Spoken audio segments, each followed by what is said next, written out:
Hello there, welcome to part 1 of my new playlist entitled 10 Minutes at the Piano.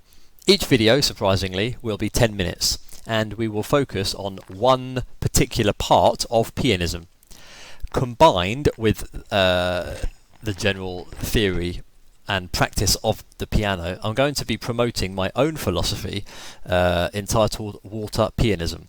There is a link in the description and on the video here to that on my blog so that you can learn about it in a little bit more detail, because I will be taking teachings from the text of the book, which is entitled Water Pianism, to elaborate the ideas and give you some things to think about. The first of these things is going to be the content of this first video, which is called the mind triangle. Now, the mind triangle is part of the first component of what I call mind-body-piano sequence. This is the natural flow of playing the piano. You begin with your mind, and we're going to discuss that in detail in this video, and then you need to work on your body, strengthening, finger independence, things like this. And the third thing, the final thing, is the piano itself. If you think about it in the incorrect way, going the other way, it would be like the piano is playing itself, your fingers are just following it and telling your mind, oh, I can do what I have to do without your involvement. Well, that's ridiculous, of course. So don't think about jumping on the piano and doing finger exercises on the piano and then ignoring the mind, because it all happens in the mind, and this is the beginning and this is the starting point, and that's why this first video is going to be a little bit more talking than any of the other videos, because it's so important for you to understand the components of what I call the mind triangle. So imagine a triangle, and at the top of that is what we call the conscious mind. This is also known in water pianism as the natural self. On the bottom left we have the ego, the toxic, poisonous, interfering ego, and on the bottom right corner we have the inspirational source.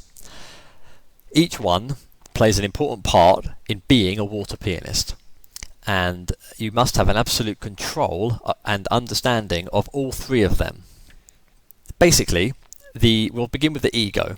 The ego is negative. The ego wants to stop you becoming the most natural, excellent pianist that you can become. It interferes with your natural self and it blocks your inspirational source. It wants to have immediate results. It wants to compare itself to other people. It wants to show off what it can do, or what it thinks it can do. So it takes control of the fingers, and it causes many mistakes, many problems.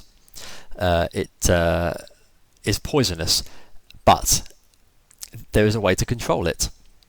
The natural mind knows the difference between right and wrong. It knows when good things, creativity, wisdom, ideas are coming from the inspirational source, and it knows when negative things, self-doubt, impatience, wanting to show off, all these things, becoming frustrated, trying to take control of your progress step by step, and it wants to be in control. It's simply not good for your natural progress. The ego is always wrong. So the conscious mind, the natural self, is going to learn how to differentiate between what is truly good and what is truly bad. Everyone has the ability to know that difference, but because the ego is just so strong and interfering, it's very difficult for many. So what I'd like to do is encourage you to feel what is happening in your mind in peace and in silence before you go near the piano, and just feel, what do you want? Why do you want to play the piano? What do you want to get from the piano? Do you want to become a concert pianist? Do you want to become a composer, a jazz pianist? Would you like to play pop songs? There are many different things that you can do, becoming an excellent sight reader, or a jazz pianist who normally read just the chord symbols.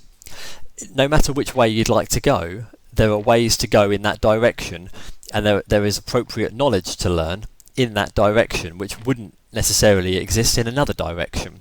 So by establishing yourself mentally from the beginning now, you will make much more natural progress. Once you have learnt to control your ego, you will make even more natural progress. You won't be comparing, you won't be impatient, and everything will flow as naturally as possible, just like water. Your inspirational source is going to give you the ideas, it's going to give you the emotions, it's going to provide you with the ability to do what I call honest execution, which means when you're playing a piece of music, you're playing it as naturally as possible. If I want to play a song like Fly Me to the Moon, I would play that in 1,000 different ways depending on how I feel. I wouldn't be trying to show off the fact that I can play fast notes, doesn't matter. I wouldn't be playing it in the style of somebody else because I don't need to, because they can already do that. It would just come out absolutely naturally at this moment.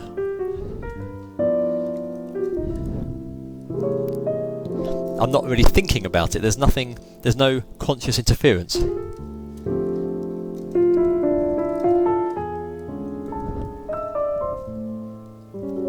I'm just playing it how I feel right now.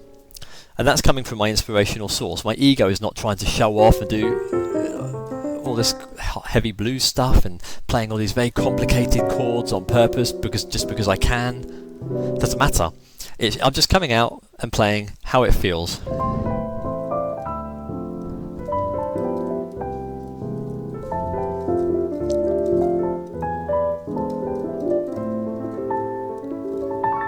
And it will be different every single time. This is because I have come to the point where I can distinguish the negativity from my ego and the desires of the ego and demands of the ego and what is naturally coming to me. And it's very important that you do the same from the beginning.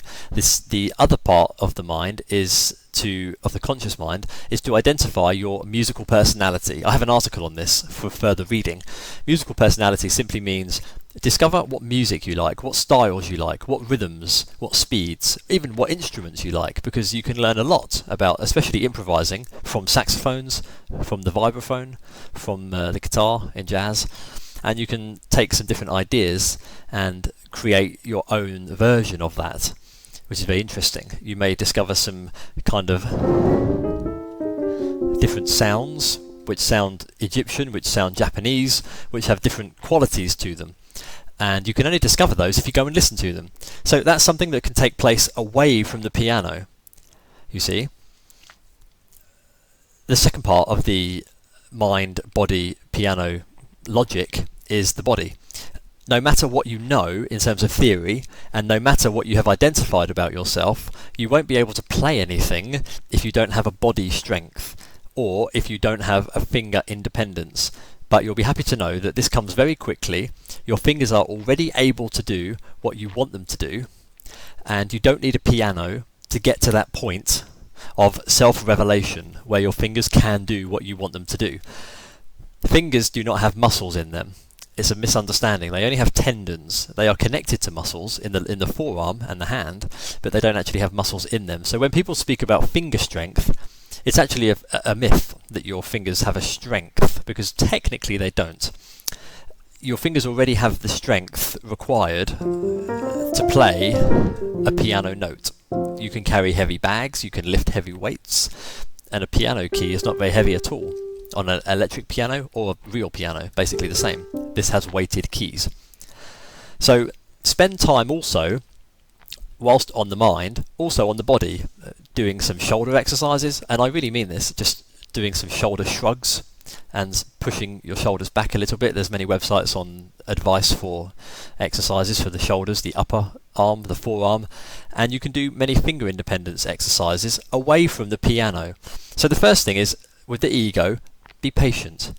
You're not going to make any quick progress by jumping on the piano and playing fast scales up and down, because it's not going to give you anything. It's not going to mean anything. That's just an ego satisfaction. I want to play the piano fast and right now. Just relax. Focus on your mind. Be patient. Discover what you want. Discover what you'd like to do. Discover the music that you like. Spend some time working on, alternating different fingers, alternating the middle finger and the ring finger, the thumb and the middle finger. You can do this anywhere. What I'm going to talk about in the next video is the piano, some basic theory, and we'll see where it goes from there. Thank you very much for watching. All the best. Be patient, and bye for now.